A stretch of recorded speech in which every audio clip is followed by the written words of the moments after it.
The Dynamic Environment Manager agent component is called FlexEngine, and to install it on physical machines or vSphere-based machines, you run the same Dynamic Environment Manager setup wizard that you run to install the management console.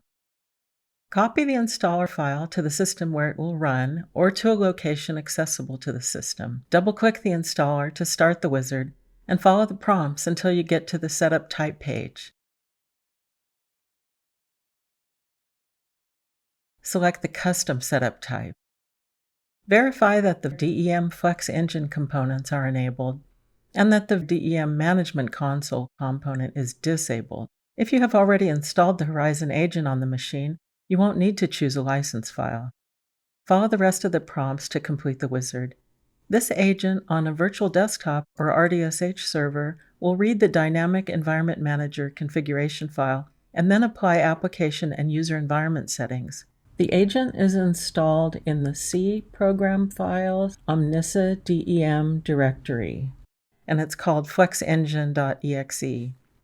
Note that if you're using Horizon Cloud Service, the Horizon Agents installer installs the FlexEngine component in a different directory.